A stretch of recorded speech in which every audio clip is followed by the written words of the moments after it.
All right, I have one more. Might be impossible. How can I get my daughter to clean her room?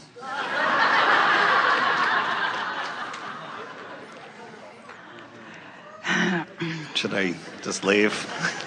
The conversation that your inner beings are having is your daughter's inner being saying, how can I get my dad to stop trying to control the uncontrollable and understand what is his business and what isn't?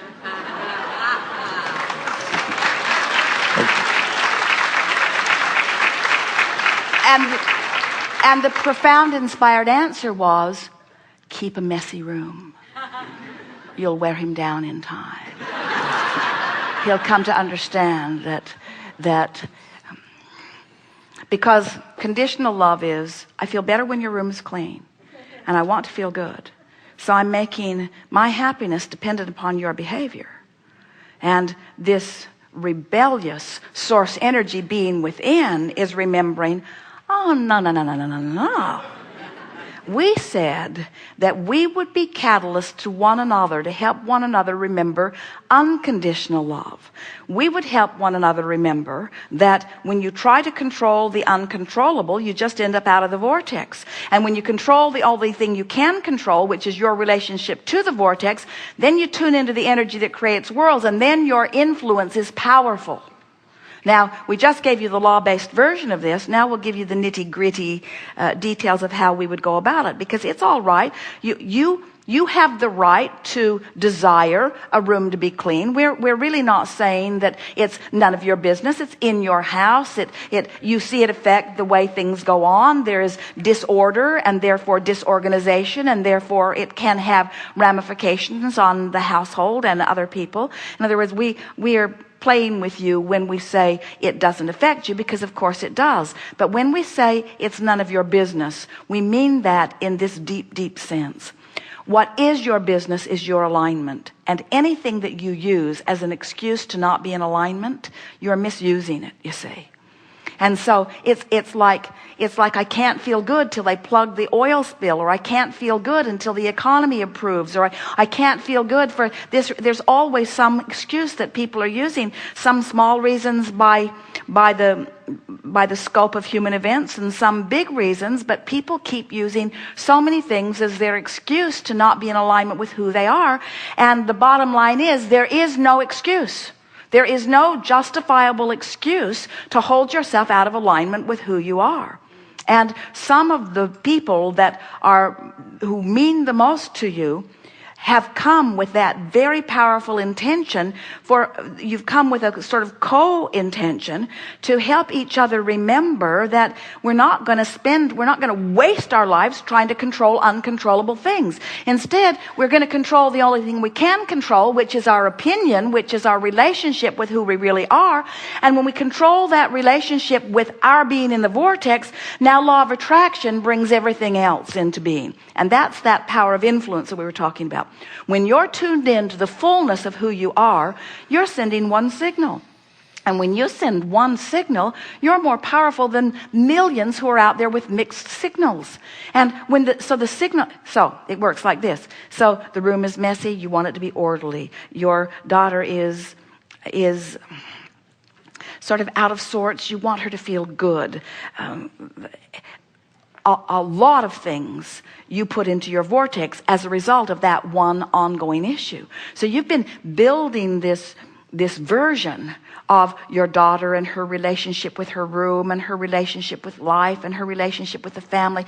You've been building this version for a long time that you get to do. In other words, every person you meet, even if you just meet them on the elevator, you actually put a version of them as they relate to you into your vortex. And then you have one responsibility, isn't the perfect word, but it'll do. You have one responsibility only, and that is to live up to the version that you put there, which isn't easy to do when she's over there living the version that inspired it.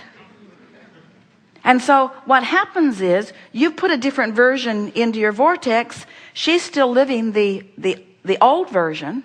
You're in your now observing the old version, using it as the excuse not to be in alignment with the new version. Are you following this? This is really a good discussion, because it's what happens so often. The people that you interact with have helped you to co-create this vortex that you now owe it to yourself to live up to. And when you don't, no matter what the reason, you don't feel good. So this is what your daughter and you both knew before you came into these bodies. We're speaking from your daughter's point of view, if I adjust my behavior so that it matches my father's version, then he doesn't have to do any focusing in order to feel better. Ooh, stay with us. This is really, really important. I'll be a pleaser. I'll scamper around and try to figure out as best I can. I can't do it very well because, as we talked earlier, everybody's got a different perception of things. But I'll do my best to be such a reader of people's minds and such a deliverer of what they want. I'll be such a pleaser that I'll do my very best to live up to their version of the vortex. And many people would say, well, good child. You get the gold star. You make mommy happy. You make teachers happy. You are a high performer. You are fitting in all of the right niches. And we say, what you're really doing, pleaser person, that you didn't mean to do, is that you are making it unnecessary for your father to ever tend to his own vortex. And you're the only one who's going to do it because you care so much about him. And usually it's the other way around. It's a parent or children try to please their parents. It's a natural thing. And parents, especially in the beginning. In the beginning. But what we're getting at is there's a bigger intention that is brewing that in most cases doesn't keep it going very long. And then parents write books like, where did my little girl go? Oh, I remember how you were in the beginning. We used to snuggle and nothing was more important to you than pleasing me. And then you became the demon child. And you got the point, didn't you? In other words, let's take lovers who are, if you decide that this person's approval matters so much to you that you keep standing in your head to please them, two really screwy thing happens.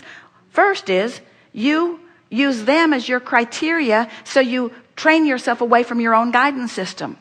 So then that person's always got to be there and got to be consistent, which isn't going to happen. The other thing that happens that is equally screwy and unsettling is that you train that person into feeling good without doing the work of coming into alignment. So now they're running around looking for other conditions to change, and that's how that whole spiral happens.